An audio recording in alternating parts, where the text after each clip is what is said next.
Good evening, Winnipeg. Good evening, Manitoba. For all those joining us live this evening on our YouTube channel and all of our social media platforms, we say good evening, universe, and welcome to the Illegal Curve post-game show.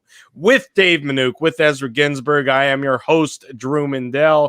The Winnipeg Jets into Montreal. Start of the game, trailing 2-0. End of the game, trailing 3-0, and the end of the season is rapidly approaching with Game 4 tomorrow night. Nice to see you, gentlemen. Since we last touched base yesterday morning, we were talking about on the show, on the Illegal Curve Hockey Show, how the Jets needed to find another level. They needed to find another gear to get back into the series after two lackluster performances on home ice. Well, now you can say it's been 3 lackluster performances, 2 on home ice, 1 on the road. An absolute debacle by the Winnipeg Jets tonight, losing 5-1 to the Montreal Canadiens. The most important game of the year is how we described it yesterday morning on the Illegal Curve Hockey Show. Somebody forgot to tell the Winnipeg Jets that, because that was an absolute no-show by the team in white tonight. The Habs are just outplaying the Jets, plain and simple, boys. And, you know, the big question mark, Drew, going in, and we were talking about it on yesterday's show, you know, the status of Paul Stastny, right? And we weren't sure if he was going to play center or play wing. Well, it turns out he played both in this game, starts off on the wing, but then moves up the middle. And the Jets just didn't get the boost from him, right? And it's unfortunate because on the goal by Yoel Armia, don't call him Joel Armia, right? Because when he was a member of the Jets, we were calling him Joel. Yeah. You know, just unfortunate because loses the face-off, coughs up the puck, and obviously Armia, you know, picks it top corner and beats Hellebuck. And, you know, that's the killer goal, guys, right? Because you're sitting watching that game, you're thinking, you know, okay, you know, they're down 2-0. Lekkonen's goal was just, I mean, that was just, there was poor defensive coverage happening there. You know, the Jets had some good pressure in that second period, and obviously, you know, Wheeler hits the crossbar. He thought he scored.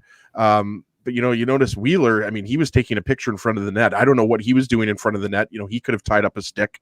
But, you know, that was just too many whacks at the puck for Phil Deneau and Lehkonen. And we talked about Lehkonen. I mean, this is a guy who, you know, scored 18 goals in his first full year in the NHL. So Lehkonen's a guy that you think of as kind of like a bottom 6 forward who doesn't have much of a scoring touch.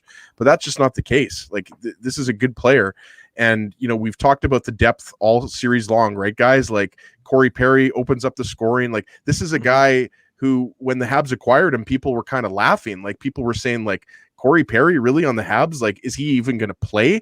And obviously, you know, he didn't put up huge numbers during the regular season, but this is a guy who's been a major factor, not only in this series, but he was a major factor last series against Toronto. So, I mean, there were some things that you liked in this game, right? Like Lowry, Kopp, and Perreault. I'm not sure about that. It's about that there, Ezzy. I don't know that there was anything that Jets fans are going to point to or that the Jets can build upon. You know, hey, look, they're down 3-0. We know that it's next to impossible for a team to come back from being down 3-0. And there's no signs that this Winnipeg Jets team, the way they've been playing, is are going to, you know, flip that script and are going to be a history-making squad and come back down from 3-0 down, Dave.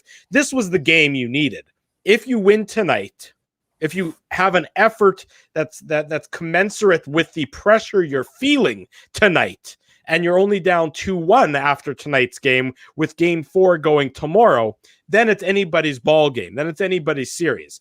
It's just an inexcusable egg for the Jets to lay tonight in Montreal. I mean, they look like a team that are happy to have the season come to an end tomorrow based on tonight's performance. Yeah, I mean, I'm not going to go that far because these guys. I wouldn't go that far, Drew. That's I would say a smidge extreme, but fine. I'm being using a little bit of hyperbole. Sure, but sure, okay, but I'm just not going to endorse that comment. I think what it ultimately comes down to me for this game was you're down 1-0 and you're being outshot 11-3 in the second period. How is that happening?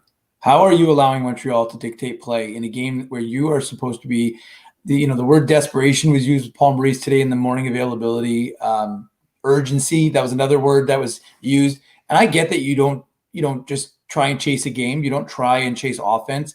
You know, I think Jordy Ben used the word defense wins championships. Okay, well, that's be that as it may. I mean, odd man rushes being given up. Still no. I mean, their zone entries were terrible. Dumping the puck in and no forecheck. I mean, what were the Jets doing?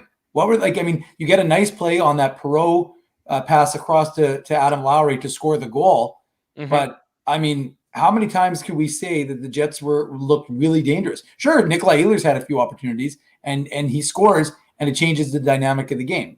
That's the way that's the nature of the beast.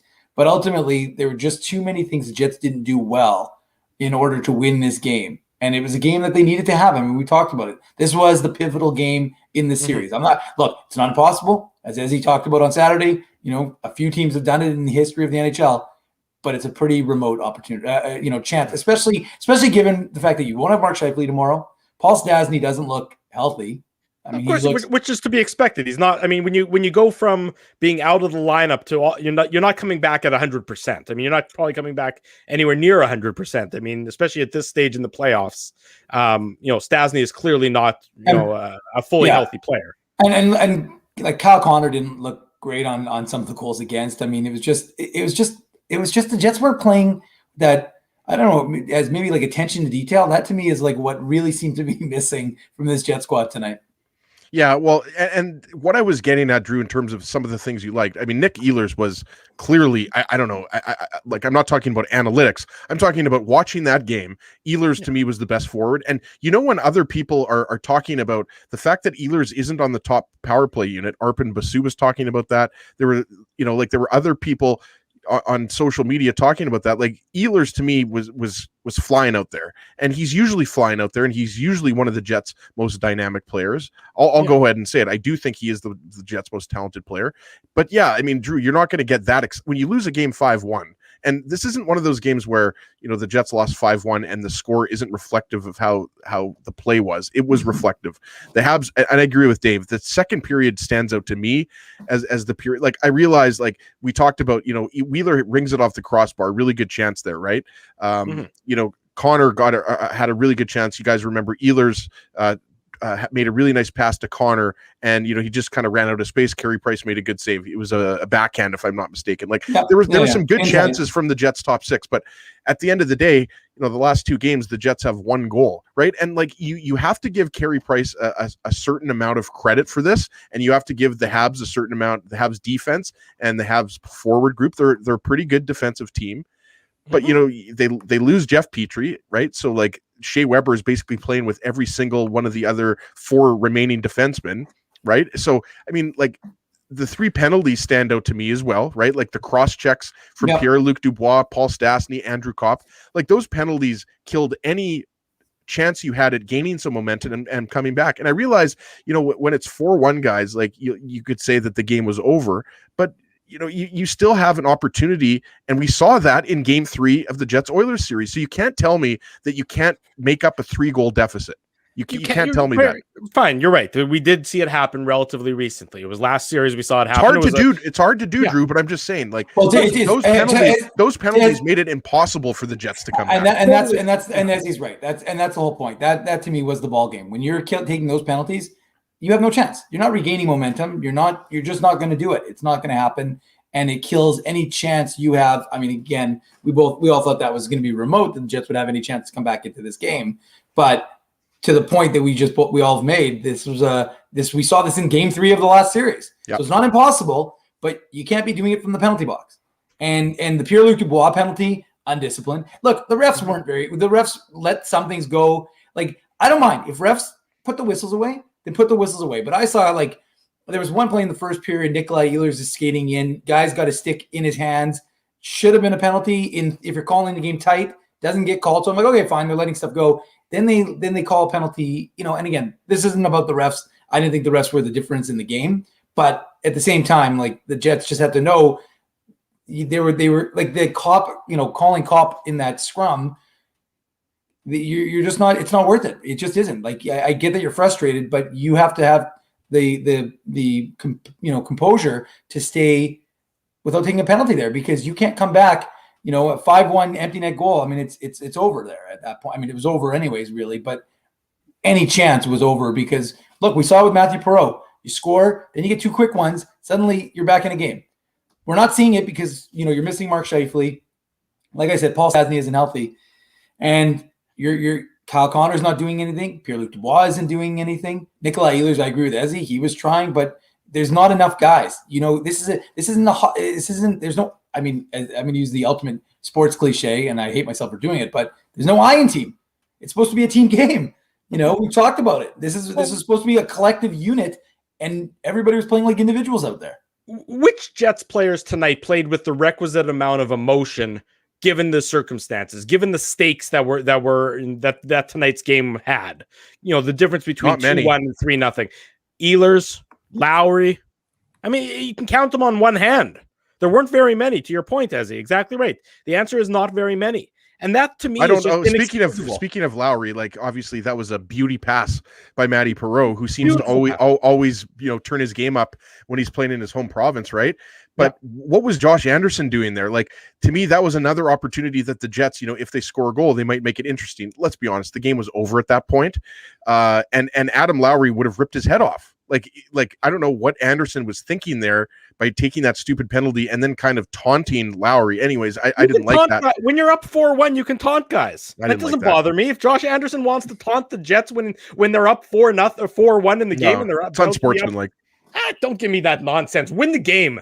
To the victor go the spoils. I don't care about sportsmen. Like, Josh Anderson should point to the scoreboard. It's about to be 4-1, about to be 5-1 in the game, and 3-0 in the series. And that's when the Jets are going to try and show some fight. I don't give a damn if it's not unsportsmanlike. Youth sports, yeah, it's unsportsmanlike. If my kids are playing soccer, and they're 6 and 7 years old, yeah, I'm going to teach them sportsmanship. When you're a professional athlete and you're up 4-1 in a game and you're about to go up 3-0 in a series, does not bother me in the least bit to see a little bit of taunting, because guess what? They deserve it. They earned it. They beat the Jets 3 straight games handily. Doesn't bother me in the least bit that Josh Anderson might be pouring some salt in the Jets' wounds, because the Jets, look, they had nothing tonight, and it's inexcusable to me.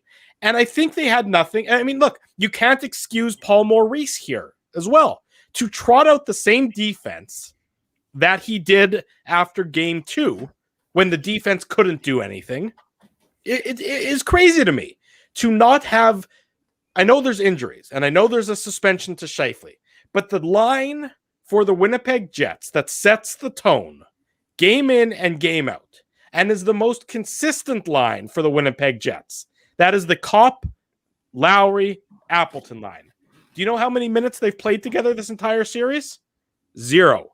And you're telling me that the Jets are better off with Matthew Perreault playing with Lowry and Appleton and Christian Vesalainen playing on the 4th line, rather than putting Vesalainen in an elevated role and giving him a shot because it allows you to keep Kopp, Lowry, and Appleton together?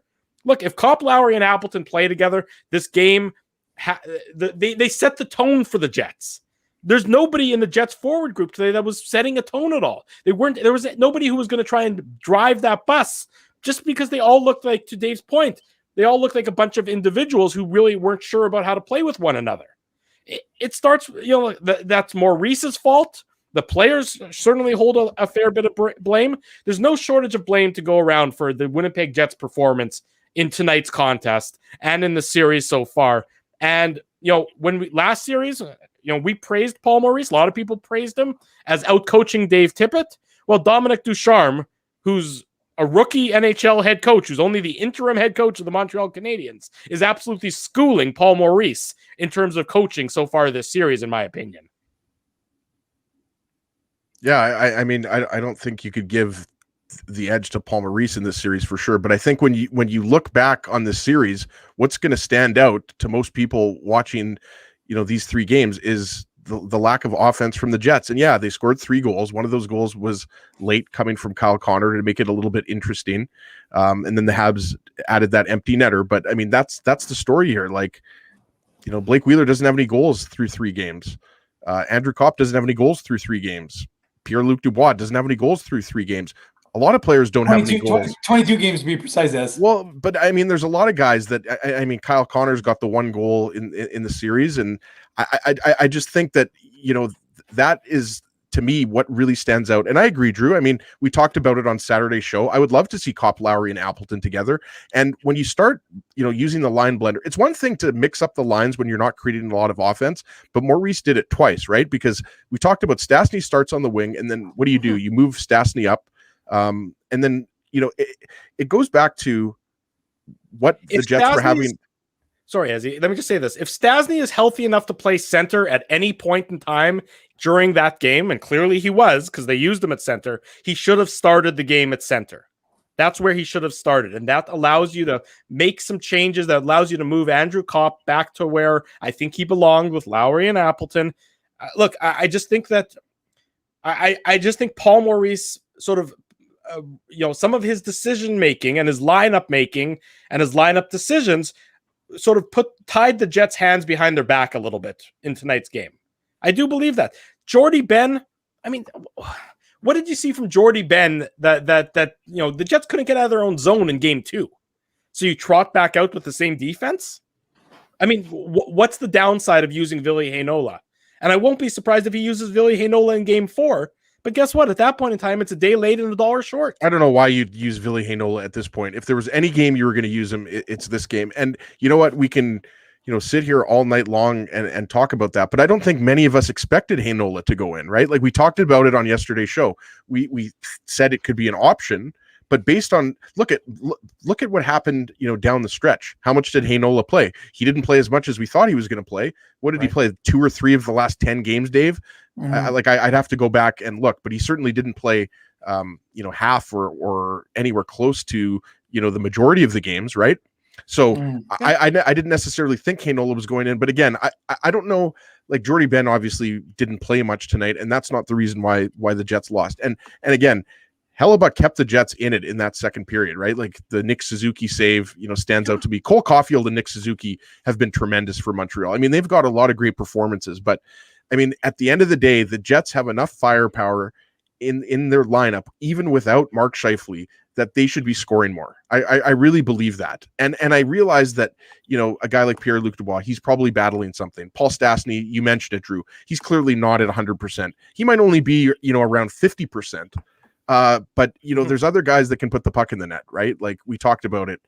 So it has to be frustrating, if you're on that team right now, because that Carey Price is, what's his save percentage right now? Close to 950 in these playoffs, like whatever it is, he's playing really well. But also the Habs defense is playing really well. And it's not just Shea Weber. It's not just Jeff Petrie who left the game. Like Joel Edmondson's playing pretty well. We know that he won a cup with St. Louis. Like, Brett Kulak, he's playing really well, even though Matty Perreault slipped that puck between his legs for the goal that Lowry scored. But like, this Habs team is pretty good, and I think the record kind of fooled a lot of people going into that series against Toronto. But this Montreal team's really solid, especially when Carey Price is playing like this. Yeah, you're right. Carey Price is playing very good hockey, but the Jets again continue to make it easy on him, Dave. It's not like there was any additional net front traffic in tonight's game. And what did we talk about? On yesterday's show? On the Illegal Curve Hockey Show yesterday morning, we talked about how the Jets needed to get to the dirty areas. They needed to make it more difficult on Carey Price. They needed to scrum it up and really turn it into a rugby match in front of Carey Price. And they just didn't. And so everything's on the periphery. You're not going to score on Carey Price on the periphery. You're just not.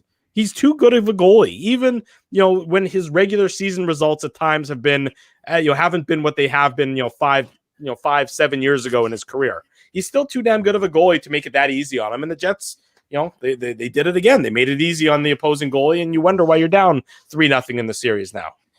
I think there was an important point made on the broadcast, just that idea of using Jake Allen 17 of the last, 21 Montreal games to get Carey Price rested and get him ready to go for the playoffs and ensure that he was going to be at 100% health. And if you're the Jets, I mean, I wonder, look, we talked about this. You had to take away his eyes. You couldn't allow him. You're not beating him from 10 feet away or 30 feet away with a shot that this guy can see. If he can see it, he can stop it. I mean, it's just, and people are getting mad because I said, what about the game plan to remove his eyes? And I was like, guys, that was the game plan. That was what everyone talked about, creating traffic in front. The Jets, and kudos to the Habs for not allowing them to establish a net front presence. But The Jets couldn't do that, and that's what they needed to do was create a little traffic. We talked about it. You can't just score pretty goals. This is the playoffs. This is the NHL. This isn't a function of like trying to score the prettiest goal. So you look at that and think to yourself, you didn't try and change your game plan. So now what? I mean, Montreal, it's interesting, right? Like, so you got a back-to-back. Nate Thompson played what? 6 minutes, 10 minutes of this game. I think Christian Vesalainen played 6. Trevor Lewis, I'm assuming, is probably closer to Nate Thompson's number. He was at 9. Yeah. With all the penalty killing and everything else. Yeah. Yeah. I mean, although it's ironic, right? I mean, you'd probably have to be more concerned about Montreal's shorthanded ability than their power play. Their power play is 12th in the playoffs right now. I think they're clicking at around 16.7%, I think. So to me, I wonder if you try and inject some young legs into this lineup. I mean, is it smack of desperation? Do you give David Gustafsson, do you give Dominic Tonnato an opportunity to give your team a little bit of a boost? I don't know. I mean, I just think I've been a big David Gustafsson booster because of what I've seen him do with the Manitoba Moose. And physically, he might be 20 years old, but the guy's a man. Like he's built, he can handle it. Now he hasn't played hockey since the Moose season ended, so that's a bit of a problem. But maybe he's a guy. Maybe he's a guy who can give your team a little bit of energy. And like guys. Like, let's be realistic. He's played penalty kill.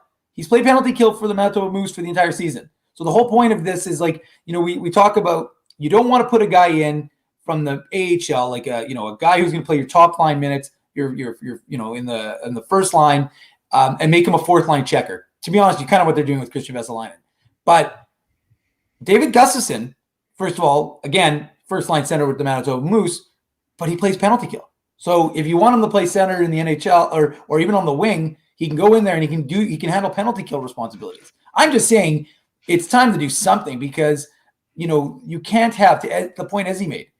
All of that. I mean, it's not just like Nate. I'm not blaming Nate Thompson, Trevor Lewis, because believe me, if your season is relying on them, then you're in big trouble. although that joke made, look at what the Montreal's fourth line has done for them. I mean, it's a tale of two cities in that regard. I'm just saying it's already beyond time. We thought that would have perhaps happened today, but tomorrow your season's online. There's no coming back. You may as well try something tomorrow because keep trying this. You're saying, well, we believe in the process. I'm seeing some of the comments on Twitter. What's the process? You've scored 1 goal in the last 2 games. That's not a process. That's a process. Yeah, sorry. Actually, I stand corrected. It's a process for losing the playoff games and being out of the playoffs. Well, yeah, and to my point earlier about Paul Maurice historically being a day late and a dollar short with some roster decisions, you remember when they were down 3-1 to Vegas in the Western Conference Final a few years ago, that's when he decided to press the panic button and he took out Tobias Enstrom, and we haven't seen Toby Enstrom since, and brought in Dmitry Kulikov, and made those kind of rearranging the deck chairs on the Titanic kind of moves at that point in time. You need to be proactive, not reactive. And Paul Maurice had an opportunity to be proactive tonight with some of his lineup decisions, both who is in the lineup and how he deploys the roster. And he just failed at that.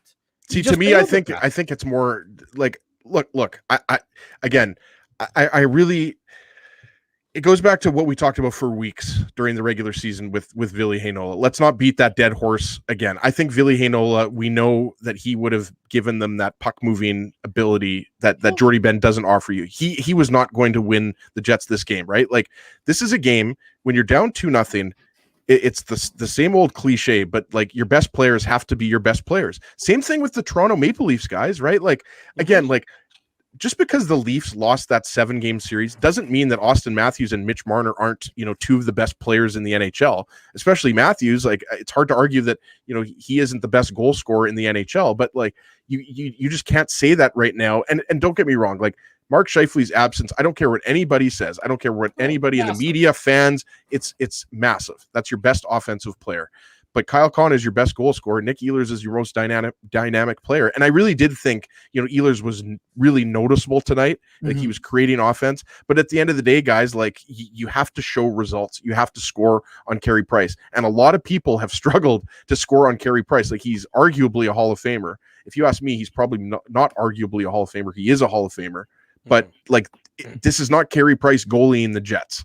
Like, he's been good, but the Jets have not made it hard enough on him. So yeah, could you see, Dave, like someone come into the lineup? Like, could Jansen Harkins come back in? Could you see David Gustafson? Could you see Ville Heinola?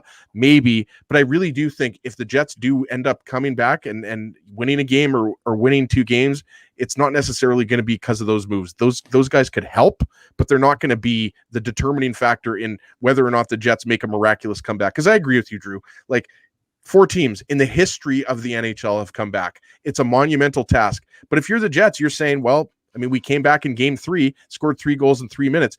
You have to rally behind something because they're not going to just, lay down and just lose game 4 without putting an effort. And I did think the effort was there, but it just too little, too late. I didn't think the effort was where it needed to be tonight, Ezzy. I appreciate your opinion, and that's totally legitimate. But from my perspective, the effort wasn't where it needed to be. They needed more. The players needed to produce more, and they didn't. Now, did they not produce more because something Montreal themselves did? Did they not produce more because of an inability to produce more? I don't think that Montreal is all, a juggernaut all of a sudden. It's not like, when the series started, 3 games ago, the Jets, to a lot of people thought the Jets would have been the favorite. I thought the Jets would have been the favorite. You look at the high-end talent on the Jets versus the high-end talent on the Canadians, and the Jets have more high-end talent. Well, that high-end talent on the Jets has been neutralized, 1, due to suspension, and 2, due to just a lack of performance and injuries, right? Like, I mean, Dylan DeMello's loss is huge. Paul Stastny misses the first 2 games, but you're right. Like, I'm not going to say that was the best effort I've seen from this Jets team this year. There's no doubt about that. It has to be your best effort, but it had to be your best effort and your best performance in game 2. Like we talked about it, right? Like in a series in which you're down 2-0, obviously game 3 is must win. But when you're down 1-0, it's always must win as well in game 2, right? So, I mean, they were already a hole going into this game. And, like, again, I go back to it, but you just haven't seen, you've seen one good shift, a couple of good shifts. Like, I thought, again, I thought Kyle Connor, to Dave's point, like, he's looked much faster in the last couple of games than he did in the first game. And I think that, he's been noticeable out there. I think obviously, we talked about, Wheeler had a really good scoring chance. Like he's been, trying to create offense. Like he hasn't obviously scored yet, but it's just the Jets are who they are right now. Like you're not getting Scheifele back until game 6. And it goes kind of back to what I said. And this is maybe just me. Again, I don't disagree with Dave that you maybe insert somebody just to give you some energy, right, guys? Because they start this game less than 24 hours from now.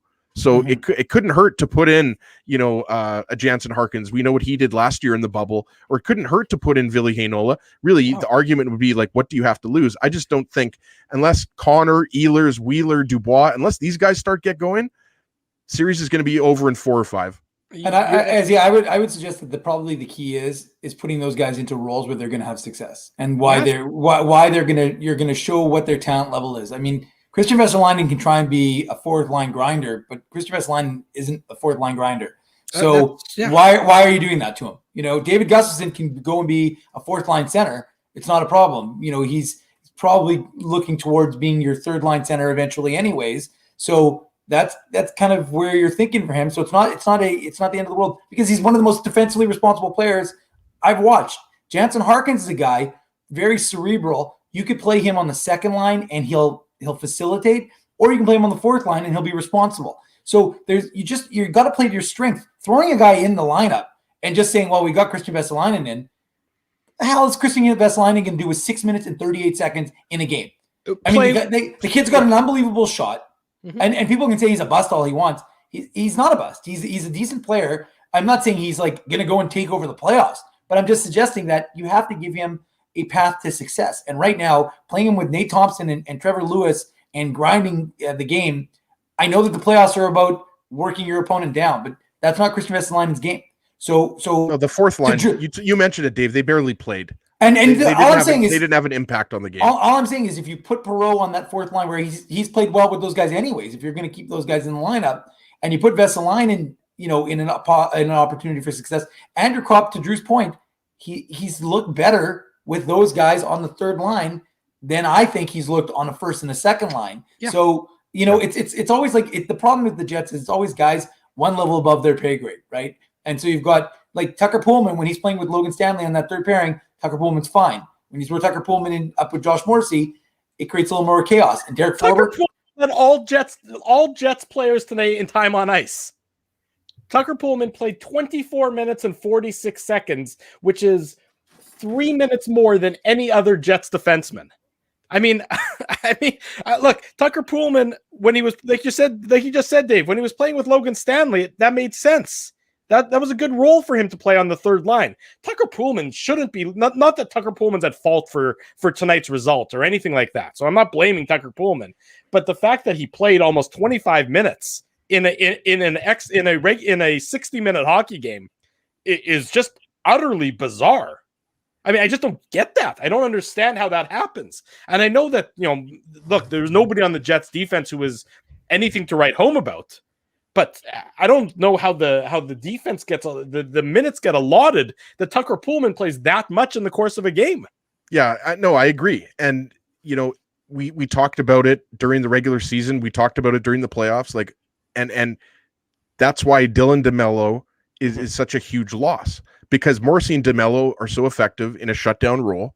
And that allows you to move Pullman down to the third pair with now Logan Stanley. We know Forbort Pionk has been a favorite pair of Paul Maurice, and deservedly so. It was the kind of security blanket, as Drew called it, all season long, especially Neil Pionk, who was arguably the Jets' best defenseman all year long. I thought Morrissey, didn't have his best game tonight. You could look at the expected goals against just to see that, like, Morrissey didn't have his best game. And again, Josh Morrissey's an excellent defenseman. I'm a big fan of his game. Just tonight, he wasn't good, and it kind of goes to your point, right? It's like one of those things, boys, right? Like, when things are going bad for a few players, they seem to go bad for almost the entire team. And there just hasn't been that many nights in this series, that many games in this series, I should say. Same thing, I guess. But like, there just haven't been enough players that are having those types of nights. And who's putting the team on their back, like we talked about. When Mark Scheifele is suspended and he's done for the series after game one, who's that going to be? Like, you're kind of looking to your captain, Blake Wheeler. You're expecting him to do it. Well, if it's not Wheeler, it's probably going to be your number one goal scorer, Kyle Connor, right? Like, and I do think, I mean, and it's not necessarily a simplification here, but the Habs have a big mobile defense. And I know a lot of people like to say, "Oh, these guys are all slow." No, they can all skate. They're not Scott Niedermayer, but all of these guys can skate. A guy like Alex Romanov can't even get into the lineup. So even a guy like Brett Kulak, even Eric Gustafson. Remember Eric Gustafson, guys, like a couple years ago, what did he have, 50 points for the Blackhawks? Mm-hmm. Like, that was a good acquisition by the Habs. He's actually been very effective. So, like, this Habs defense is... Didn't Kulak, by the way, try and fight Bufflin one year? He might have. That would have been a stupid decision, because I don't think anybody's ever beat Buffalo. I know, but I'm pretty sure I remember him, like, I think it was like an exhibition game or something like that. And I thought to myself, you must be pretty crazy to think that you're going to go up against this guy. I'll have to look into that. I think he did, though. I seem to remember that a little bit. Your memory is much better than mine, Dave, and we know that that was the reason for that, right? But like, there just haven't been those types of performances, individual and the lines. And that's why I think, boys, you saw Paul Maurice go to the blender multiple times in tonight's game, right? Like, moving Stastny. But he didn't blend the right things. I mean, if you go to the blender, but you're still, if you're still blending a strawberry and hamburger milkshake together, it's not going to work. It doesn't taste good. It doesn't matter how many times you go to the blender. I mean, it seems like the obvious decisions, the obvious options. Now, granted, they're obvious to us and they're obvious to a lot of people in the chat, which means that they probably don't mean anything.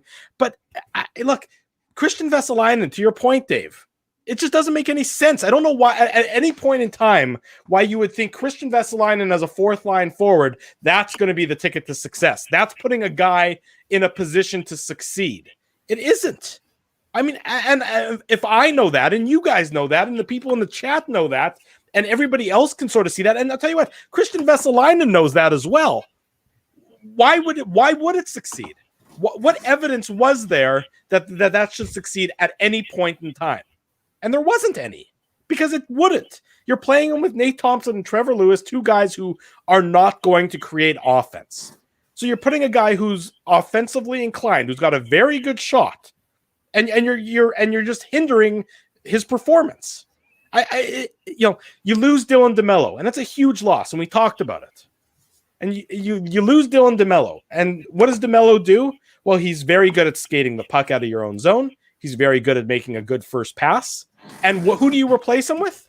You replace him with a guy who is at best a 7th, 8th defenseman who's not going to generate any offense, who's going to sacrifice his body. He's going to try and do everything he can, but he's not to help your team to succeed, but he's not replacing what you're losing. You have a guy on your roster who, albeit is young and albeit is inexperienced, but he can do a reasonable impression of Dylan DeMello, and you don't use him. The decisions by Paul Maurice. And for the record, remember, Drew, just to quickly interject, but my conversation with Craig Heisinger at the end of the Moose season when we did our wrap up, Moose end of season roundtable. Craig Heisinger, assistant general manager of the Winnipeg Jets, general manager of the Manitoba Moose, called Ville Heinola the best defenseman in the AHL for the games he was playing. Just to add a little perspective. Look, I know that I go back to the trade deadline when the Jets didn't do anything, when they only brought in Jordy Ben and Kevin Cheveldayoff, whether it was him deflecting, talking about Ville Heinola, or whether it was him trying to send a message about using Ville Heinola. It seems like it's an obvious. It's something worth trying when you know that Jordy Ben is not going to be the only thing I would say. The only counter is that Ville Heinola isn't comfortable playing on his right side, so you'd have to account for that. What about the entry level contract, Dave? Well, that too. I'm joking. It was a no, joke. I know. But I'm saying like.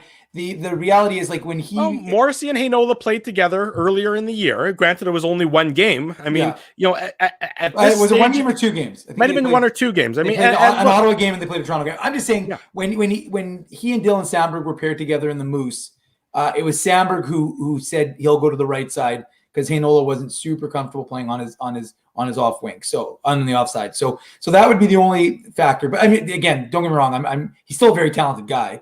I'm just saying that even on his offside, even playing either him or Morrissey playing in an uncomfortable position, they're going to potentially give you more than Jordy Ben is going to give you. Well, and it's just no disrespect to Jordy Ben. Troy thinks that Ville playing center is better than Ben on D.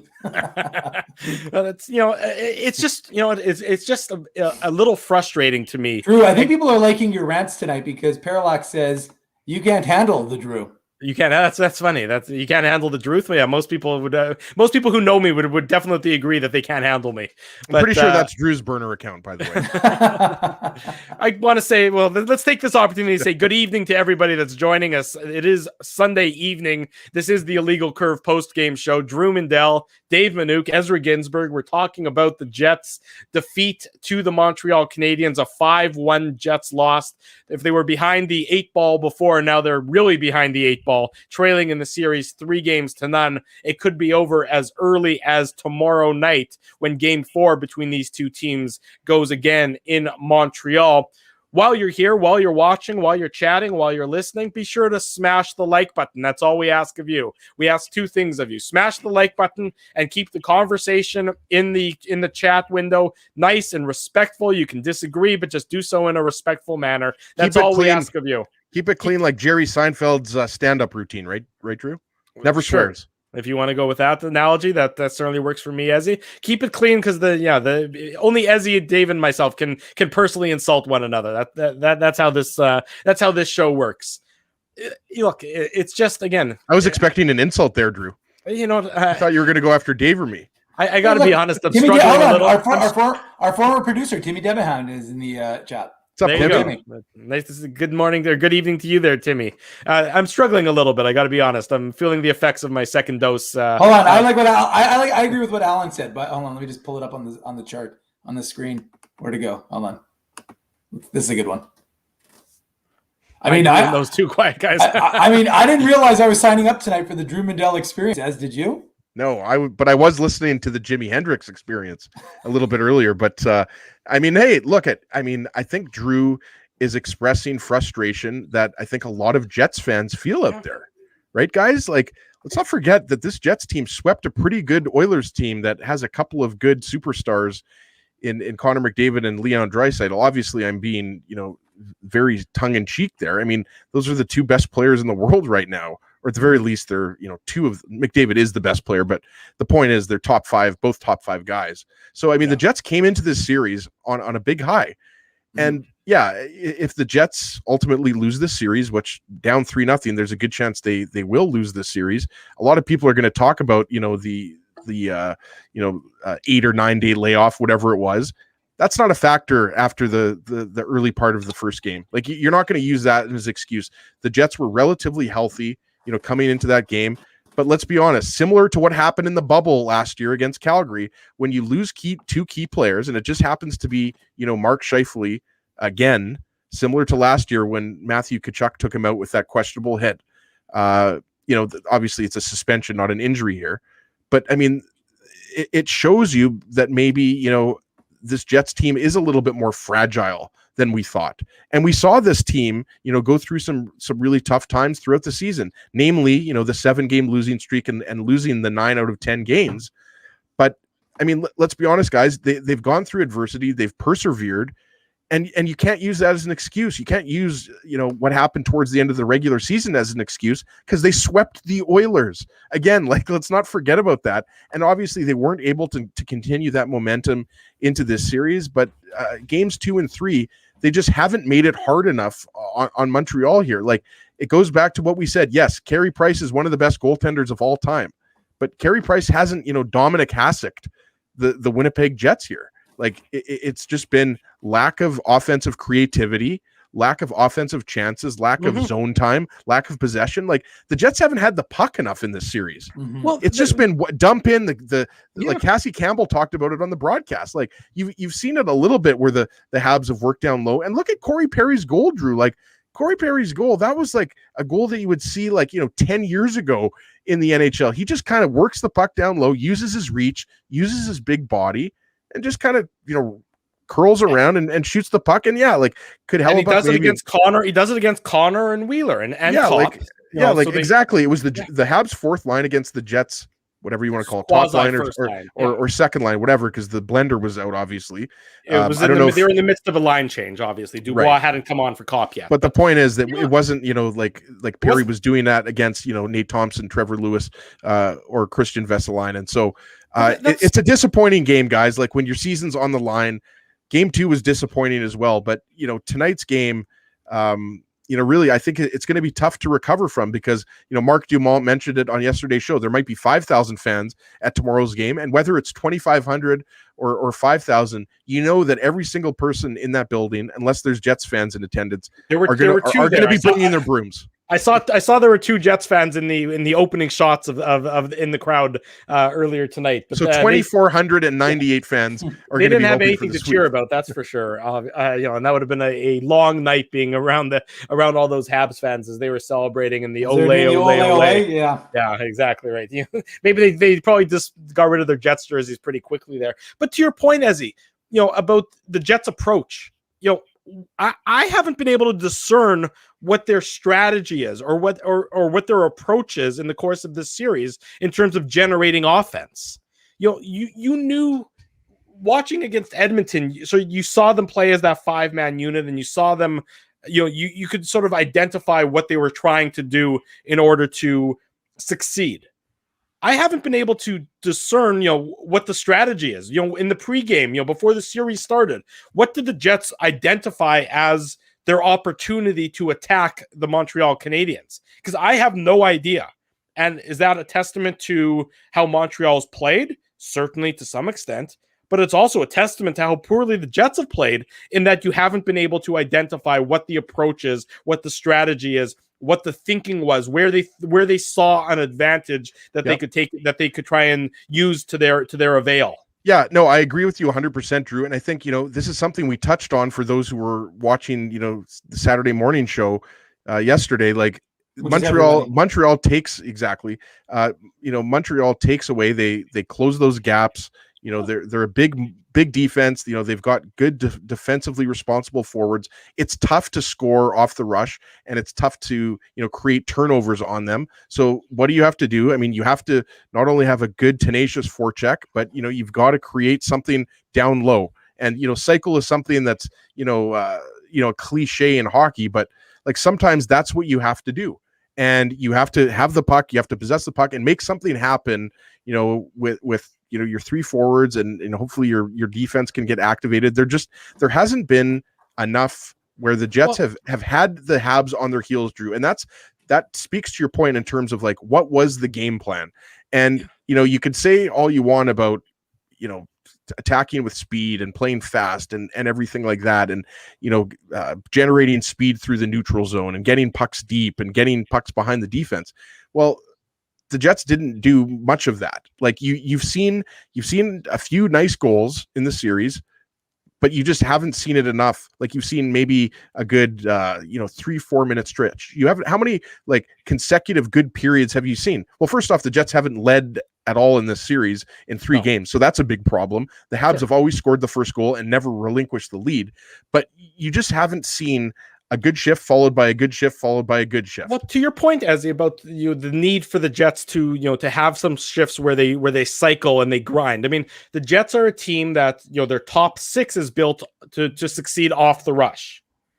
And the problem there is, though, that when your top 6 is not your typical top 6, or what you count your top 6 on being, then you're trying to win off the rush with guys who are better equipped to play the cycle game, like an Andrew Kopp.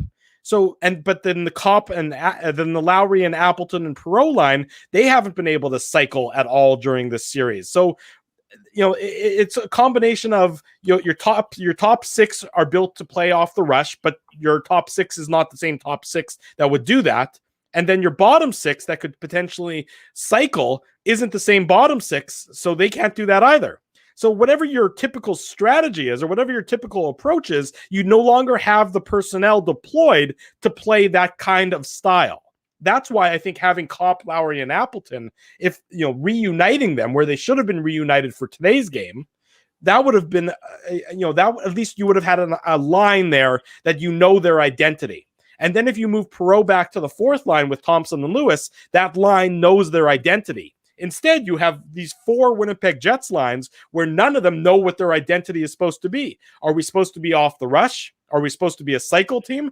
The players just seem perplexed as to how they should be trying to succeed. And that, to me, is on the coaching staff. One of you? I'm trying to get the post game up right now. What are you asking me for? Leave me alone. I was a little sorry. I was delayed there, Drew. Yeah, I agree. There has been kind of it's a little bit of confusion out there, quite frankly, right? Like it's I mean, this was the 3rd place team in the division. They swept the Edmonton Oilers. This isn't like a bad hockey team. I don't think that the Jets are a Stanley Cup contender, but the way they have played in these 3 games, it looks like a completely different team than the Oilers series. Is your team going to look different when you're missing, you know, your top center and, you know, one of your top 4 defensemen, probably their second best defenseman after Neil Pionk? Yeah, absolutely. They're going to look different, but you still have to have a plan when you know, and you watched what Montreal did against Toronto. It was the same thing that they did in the last couple of games against the Leafs, right? Like we know that the Montreal Canadiens, and they've said this, like Dominic Ducharme has said this, Brendan Gallagher has said this, like other players on the Habs, like they know that they can't go run and gun. They don't have, Matthews Marner. They don't have Scheifele and Connor and Ehlers. They know how they have to win. And it almost looks like, even though the Jets are trying to get through, this kind of, aggressive kind of Montreal stifling defense, they're not executing. They're not finding a way to do it. And they've looked frustrated. Like there were big stretches of that second period where the Jets didn't have a shot on net and it was completely dominated. As, Dave said, shots were 11-3, I believe, right? Or something like that. Happen, so yeah, it just can't happen when you're in a must-win situation. Let me tell you something, boys. I having watched the Colorado Vegas series, which right now is 2-1 for Colorado in game. Sorry, it's 2-1 for Vegas in game 4.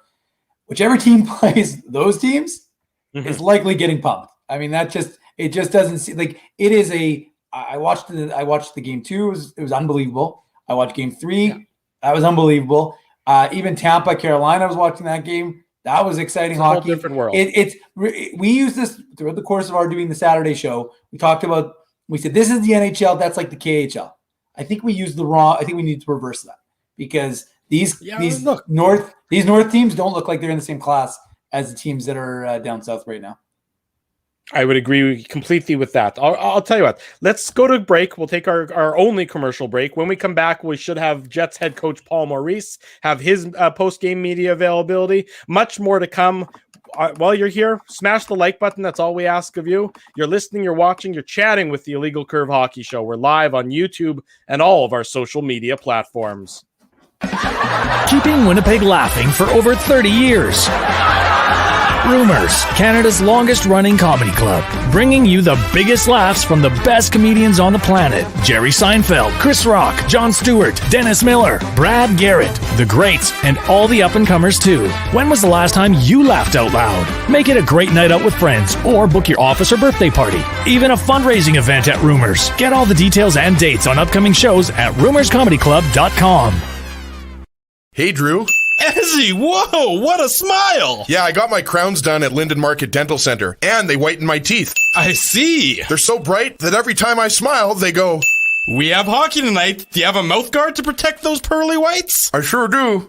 Whoa, they even ting through the mouth guard. Linden Market Dental Center covers all your dental needs, from restorative to cosmetic dentistry, and will fit you with a sports guard for that active lifestyle. 877 Waverly. See lindenmarketdental.com. Hi, it's Drew from Illegal Curve here. Selling your home can be stressful, but it wasn't for me. Thanks to my friends at Zappia Group Realty, they made the process so easy. My home sold within 48 hours, and with multiple offers. Zappia Group Realty took care of everything with their exquisite customer service and attention to detail. If you want to sell your home for more in less time, get started by talking to Frank and Mauro Zappia of Zappia Group Realty. Online at zappiagroup.com. While you can't always count on your team winning, nor your favorite player scoring, one thing you can always count on is Bernstein's Deli. They've expanded their services because the team at Bernstein's Deli wants to accommodate your needs and keep you safe. Open Tuesday to Saturday from 9 a.m. to 6 p.m. to serve you. Head to your phone, in-store or online to shop for groceries or order meals from the restaurant, like the legendary Illegal Curve sandwich. Just go to bernsteinsdeli.com. So you're a pizza person, you married a wing person, but somehow your kids are salad people. You can't pick your fam, but you can pick your BP meal deal, starting from $18.99 for takeout or delivery at bostonpizza.com. Sunday evening, welcome back to the Illegal Curve post-game show. Drew Mandel, Dave Minuk, Ezra Ginsburg with you. So nice to see so many of you joining us in the chat. Reminder, we'll do it again tomorrow night, the Illegal Curve post-game show, probably around 9:30, 9:45, give or take a couple minutes.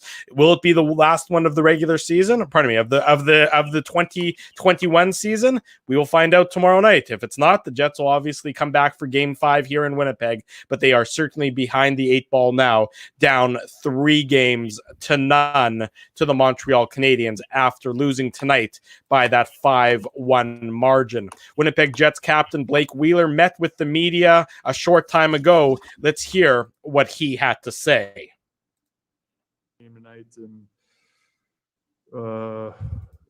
you can't reinvent the wheel now. You can't start over and try to do something completely different. I think there's some things in our game that we really like, some things we can clean up certainly, and hopefully we get a bounce to go our way. Hopefully one goes off one of their sticks and ricochets into the net, and we'll take a lead and see how it looks from there. But outside of that, you can't doubt the process.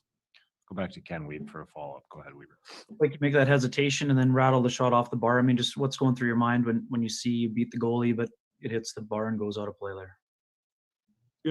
It was pretty strange. I was dead certain that it went in. I thought it hit the back bar or the goalie or the camera in the net felt like I scored. You know, it's a 1-1 hockey game, and kind of changes the complexions of things. And you know, it's part of being good. Sometimes you got to get lucky too. So he's obviously standing tall in the net right now, and things are going his way. We'll go next to Paul Friesen from the Winnipeg Sun. Go ahead, Paul. Blake, I think the question maybe on the lips of every or most Jets fans is what has happened to the team that played Edmonton in the first round? It just looks a lot different.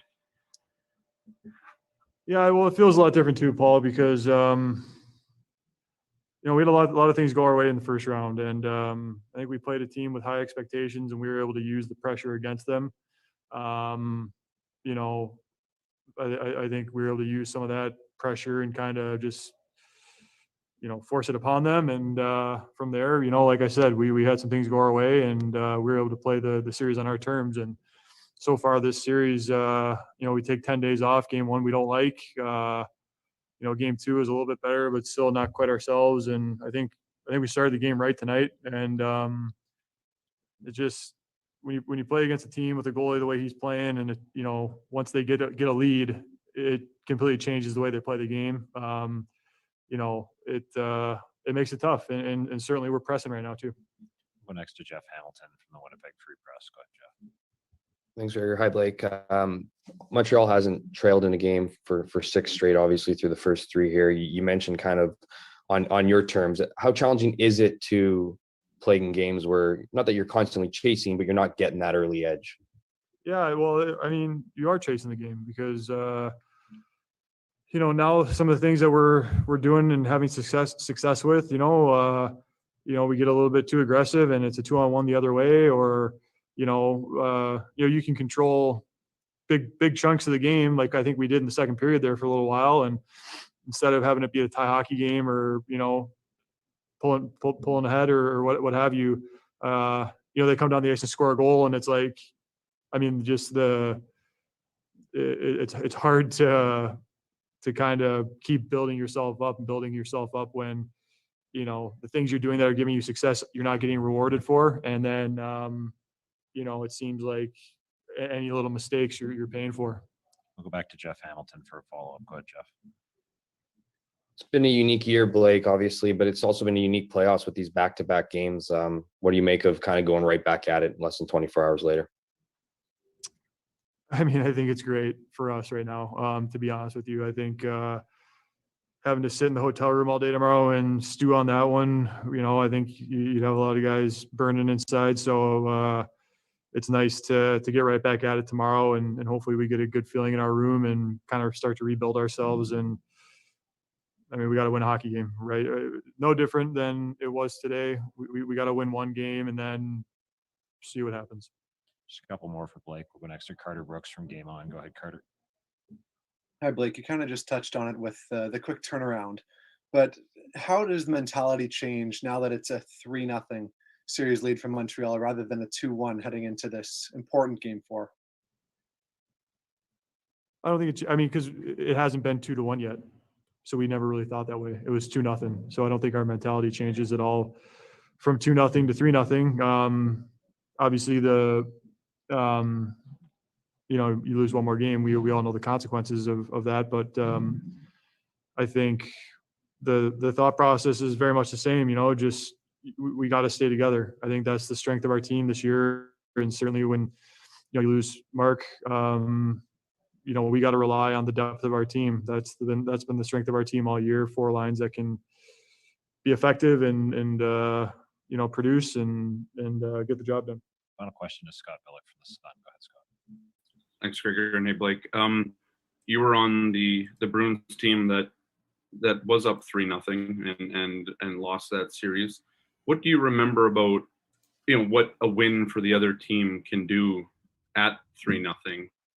To make it 3-1, and how that momentum can kind of roll into perhaps coming back in this one.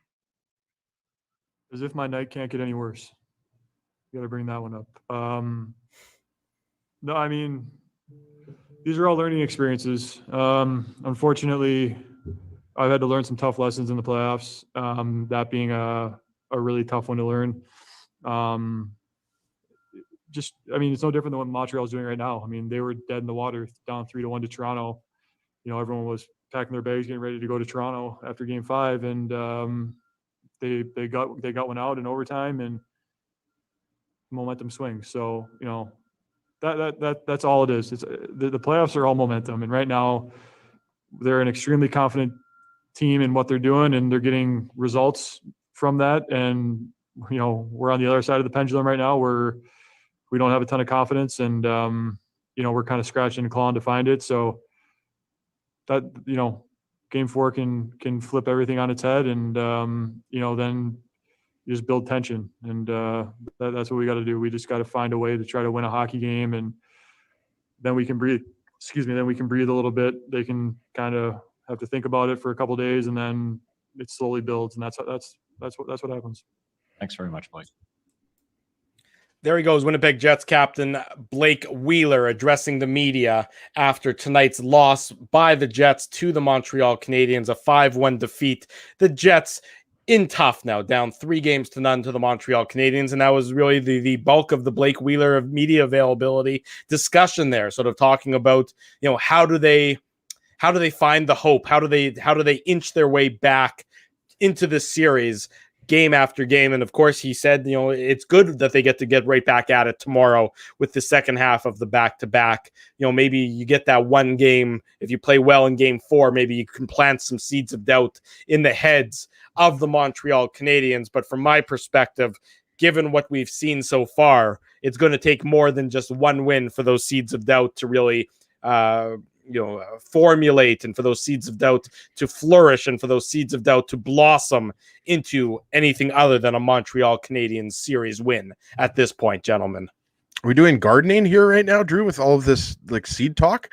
I like it, but I got a new garden box coming tomorrow, so that's nice. That's an exciting development. Yeah, keep those rabbits away, right? Yeah, you got to keep the rabbits away, because my wife was not happy. They ate all our hostas the other day, and we almost had some, as well. Yeah, we almost had some rabbit stew as a result. Yeah. Dave, do you have any hostas? You're on mute, Dave. Dave, you're muted.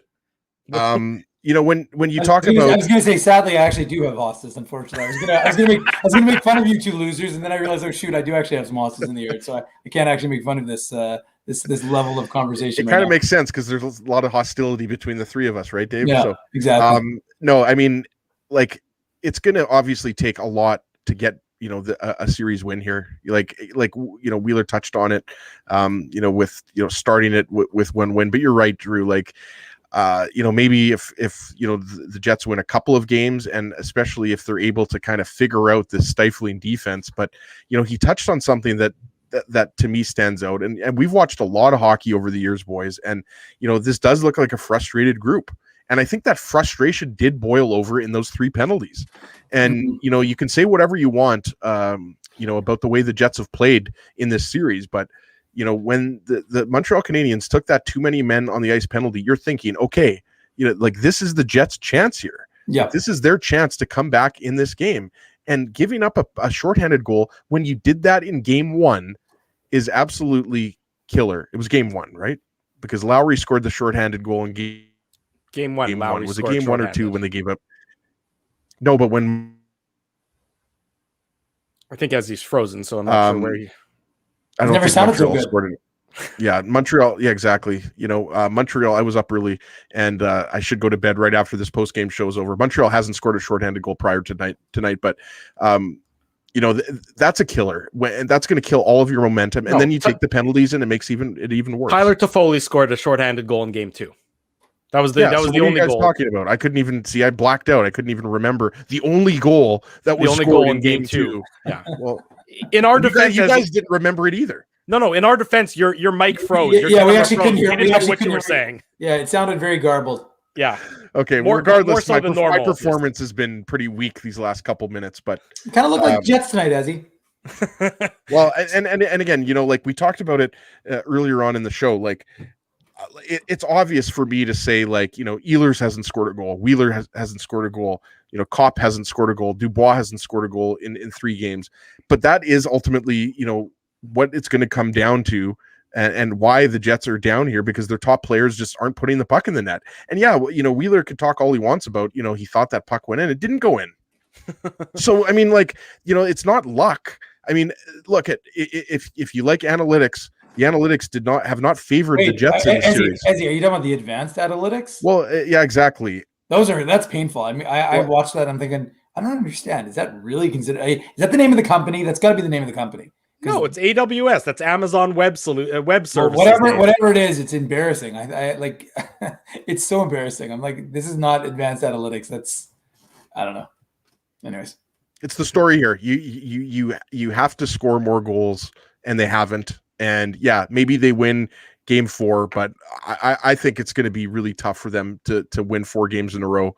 The way they've played, especially considering you're going to be without Scheifele for another 2 games. How about you win a period? They haven't won a period in this series to speak of. I mean, win a period, and then you could talk about winning, then you could talk about winning 2 periods, and then you could talk about winning 3 periods, then you could talk about winning a game.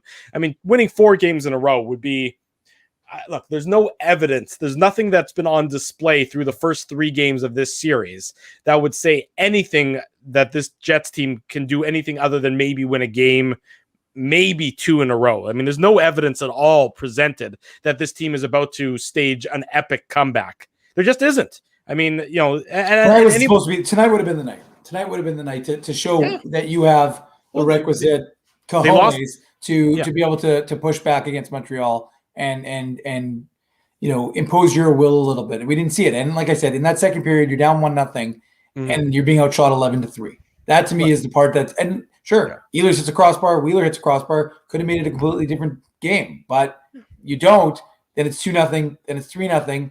Yeah. Even when it's 3-1, you're thinking, okay, can the Jets 3-1 after 40? You're like, okay, it's not insurmountable. But then it becomes 4-1, and you're like, well, that's stick a fork in these guys because they're done. Exactly right. I mean, that's just what it boils down to at that point in time. It's just there's no evidence that this team has got, another level that they can.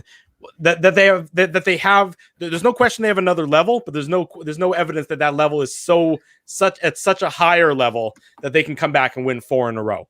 But let's hear from Winnipeg Jets head coach Paul Maurice regarding his thoughts on the team's performance. Hold on, got to give Ty a shout out. I would be happy if they won a pregame skate. It's pretty good. You know what? He's not wrong. It's not that funny, Ty. Ty's not that funny. As he's getting grumpy, as he's been up since 5:30 in the morning, and now he's getting grumpy. Here's Winnipeg Jets head coach Paul Maurice. Sportsnet, go ahead. Paul, what's the message to your group as you face elimination for the first time these playoffs? That'll be delivered tomorrow, Ken. The idea is the requirement is to win a game for both teams, and they have to close out a series, and we have to extend it. So from the time that buzzer ended the game to the start, we're preparing for that. We'll go next to Sean Reynolds from Sportsnet. Go ahead, Sean. Paul, I keep hearing your players say they like parts of their game. I'm wondering, have you seen enough from your team over these 3 games that there's enough for you to build a confidence in winning off of, or does your team need to raise its game way above where you've been? Yeah, I would say both parts, and they're accurate in that there are pieces to our game tonight that were better than the previous 2. We're going to have to get to another level on a lot of those stick fights. We're not coming up with the pucks that we need to come up with at times, and that's got to be bigger. We skated better through the neutral zone tonight. We had more zone time than we probably had in terms of puck on our stick. Couple of crossbars. So there's shots that are being taken that are the right ones to take. And we got to get the inside of the bar, not the out. I'll go back to Sean Reynolds for a follow-up. Go ahead, Sean. Paul, I know the game plan for days has been getting people to the front of the net. Now, what's it going to take to get there? Well, speed first, in and on it. And at times, it's a challenge for sure getting net front on that team. They got 4 pretty powerful men back there that keep that area clear. So we got to get some speed to the net. If we can't do it with size, it's got to be done with quickness. Go next to Paul Friesen from the Winnipeg Sun. Go ahead, Paul. Paul, I think a lot of fans are probably wondering what's happened to that team that played Edmonton in the first round. Now, I know there's 2 teams out there, but what do you say to that? The 4-0 doesn't tell you the story. That was a tight series. I mean, clearly, overtime games. a 1-0 game, very much like here. We're on the wrong side of it now. God, in terms of quality offense, Edmonton generated quite a bit more on us, but in doing so, we were able to generate enough to win those games. They're very, very tight each game, and they've been better. 2 games in the first period, they were better than we were in the first 3, and that's where we got to start tomorrow. Go next to Murat Atesh from The Athletic. Go ahead, Murat. Thanks, Gregor. Paul, you talked about getting in the middle of the ice through speed, and it seemed like maybe there's more stretching. I know Blake Wheeler had a good chance off of a stretch early and things like that. Are you looking, pardon me, is the angle here to try to give Montreal more looks at their own blue line so you can have that speed? Sorry, Murat, the last part, is it to try to give, can you ask me that one again, please? For sure, pardon me.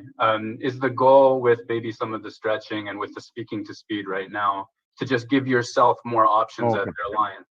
Yeah, I mean, the stretch is a good idea if you can get it there. And if you can't, then you're hemmed up. Like you're talking about a team that will sit quite often. I mean, they're aggressive on the forecheck when they have a chance. And if not, they're going to sit in that neutral zone. There's going to be 5. So stretching into 5 is not a good idea. But if we can move with the pocket and then have options beyond the stretch, then you force them to break up, some of their compactness in the neutral zone. We'll go next to Jeff Hamilton from the Winnipeg Free Press. Go ahead, Jeff. Hey, Paul, third period has been some of your best periods this playoffs. This past third period seemed like it just, Stastny's stick got up there. I think it looked a bit accidental, but the cross check by Pierre-Luc and Kopp's kind of retaliation, is that just tempers overblowing? And can that happen at this point in the series? Yeah. I would think there's a penalty there on Paul Stastny. It was a pretty tough call because they scored and it went from 3-1 to 4-1. The tempers that flare toward the end of the game in a 4-1 game, I think you see that in playoff hockey. Go back to Jeff Hamilton for a follow-up. Go ahead, Jeff. You won't have to sit with this one for very long, Paul. What's your take on playing in less than 24 hours? Probably good for the team. That I thought Edmonton came out real strong in Game 4. And looked real determined. I think that focus that you have when you have no other option but to win, I think at times can be an advantage for you. So I think we'll be good tomorrow. Go next to Ted Wyman from The Sun. Go ahead, Ted. Paul, do you sense any frustration with your players because of the tight checking and getting crossbars instead of goals? Well, that part would be, those guys that hit those crossbars, I mean, they get paid to score goals, and they take a lot of pride in that. So that's frustrating. The tight checking would be playoff hockey. There wouldn't be any more frustration in tonight's game than any of the games against Edmonton. That's the way the game's played. Go next to Sarah Lesky from TSN. Go ahead, Sarah. Thanks, Paul. Blake mentioned about how this team doesn't have a ton of confidence right now. Obviously, struggling scoring as well. What is the first step maybe to getting some of that confidence in Game 4? Yeah, get it early. That's the key piece. And when you're having a hard time scoring, you've got to push early as hard as you can, at least to get the good feeling, get the zone time, get pucks to the net, some chances, some looks, and then your confidence will grow from there. Just a couple more for Coach. We'll go next to Guillaume Lefrançois from La Presse. Go ahead, Guillaume. Hi, Paul. Adam mentioned, the team having problem with boxing out at times in front of the net. I was wondering if you saw maybe some problems there at times throughout the game. Yeah, you know what? We both teams have their strengths and they have their weaknesses, and we work hard at that. We got some guys that can do it. We got some young guys back there too that are still learning how to do it. Final question to Paul Friesen from The Sun. Go ahead, Paul. Paul, do you have some picking up of spirits to do? You sense your team is a bit down. No, you know what? You go into an NHL room after it loses a game, 10 minutes after, there's not going to be a lot of fun in there right now. So we deal with it that way. We don't want to turn the music on, throw a party here. Just lost another hockey game, and we got our backs against the wall. But we start working on tomorrow right after this game. So we do our media, and then we start to recover and get better. Thanks very much, Coach. There he goes, Winnipeg Jets head coach Paul Maurice after addressing the media. The Jets losing tonight, of course, by a 5-1 margin. They trail in the series 3-0. Have to believe there's going to be some lineup changes for tomorrow night. You just can't You just can't trot out the same exact roster again like you did for games 2 and 3 for the most part and expect to have different results, at least from my perspective. I'm just not sure that the Jets, you have nothing left to lose. You might as well play every ace that you have in the hole because you're down 3-0. So you throw something different at the wall, see what sticks, and you never know. You got to start by winning one period. Start by getting a lead in the series. The Jets have not had a lead in the series, and everyone remembers how tight the series was against Edmonton, but at least the Jets had some leads at that point, in that series before winning the games in overtime. You need a lead because that just changes the dynamic of what we've seen between the Jets and the Habs. So the Habs get to play their style because the Jets never have a lead. As the non-ace of the Illegal Curve Hockey Show, I guess the aces that you play are Jansen Harkins, Ville Heinola. Dave mentioned David Gustafsson. I just think Dave Minuk, not Dave Gustafsson. I think it's just been such a long time since he's gotten into a game that I would imagine Harkins would probably have the edge, and then Toninato, right? But Heinola is the big one, Drew. So I'd like to see that. I think we all agreed that tonight's game was the game that you put Heinola in to give you more of a kind of an offensive presence on the back end, more of that puck moving ability, some more of that speed, right? So I agree with you. I would expect 1 or 2 moves. I don't think you're going to see like 3 moves like the Oilers did. What was that, game 3 or game 4 when they brought in Ennis, Keaton Haas, forgetting who the other one, Devon Shore was the other guy. So I would expect it to be 1 or 2 moves, not maybe 3, but look, you talked about it just there, Drew, like they're going to have to dictate pace. They're going to have to get an early lead. And if they don't get the early lead, they're going to have to tie it up quickly and get that lead. They can't play down, 1 goal or 2 goals. It just hasn't worked for them. Montreal just goes back into that kind of defensive shell. We don't want to call it the trap, 1-3-1, whatever you want to call it. The Habs are just absolutely owning the Jets right now in their zone. It's basically like, dump the puck in and we'll get it out quickly. So the Jets have to have more zone time. They have to dictate pace. They have to come through that neutral zone with speed. The zone exits have to be better. The zone entries have to be better. We'll see what happens. I mean, maybe they make the series interesting with a game 4 win, but based on the last couple of games and the fact that they're down 3-0, I think it's going to be very difficult for them to win the series or even get it to 6 games and get Mark Scheifele back into the lineup for them. Getting it to 6 games would be an accomplishment based on how the first 3 games of the series went. I mean, it starts tomorrow, Dave Minuk, so they do get that opportunity to jump right at it, and either it'll be game 5 back here in Winnipeg on Wednesday night, or we can all or tomorrow night will be the final post game show of the year. One or the other, nothing in between for the Winnipeg Jets. It's on them to dig deep and find that other level that they haven't yet found so far this series, and that's really, I think, what's troubling for everybody so much is that it just seems like there's no urgency to their game, and you thought that urgency would be there tonight, but it wasn't, and now you're down 3-0 to a very good, very, very stingy Montreal Canadiens team. Never before, I don't think, has a first goal been so important in a game for the Winnipeg Jets than tomorrow night. I really do think that is going to really either put them a little bit at ease, because this team just don't have it right now, and I think if they can get that goal, that'll give them a little confidence to kind of play their game and not to, as he's pointing, allow Montreal to go into the prevent defense and shut things down. Because that's what Montreal, we talked about it the other day when Toffoli scored the shorthanded goal. It looked like they played 38 minutes of shutdown to preserve that 1 goal lead, which they were able to do, of course, and win the game. But as I termed it, it was probably one of the most boring playoff hockey games I've ever watched in my entire life. And then, of course, I had to it's amazing to have gone from that experience to the third period of Vegas and Colorado and had the complete opposite experience. And it was like, strap that to your veins if you want to live for, on the fast lane, because that hockey was incredible to watch. So we'll see if the Jets can do it. Positive note for folks, since everybody seems to be negative. There's a lot of negativity, obviously, with the Jets losing. On a positive note, Jets 2020 first rounder Cole Perfetti and Team Canada won in Latvia today. They were able to defeat Finland and win in overtime. that, Cole Perfetti didn't play a lot, but it was such a good experience for him to have played World Juniors and take silver with Team Canada, play an unbelievable season in his first year pro with the Manitoba Moose, and then to end it with the World Championships, playing with professionals in the NHL and getting that sort of experience. So really good for the Jets 2020 first rounder when the OHL season didn't even happen this year. What an opportunity for him to have gained all of that experience and end it, bookend it, but with a silver and a gold, and especially to end with gold and with Team Canada.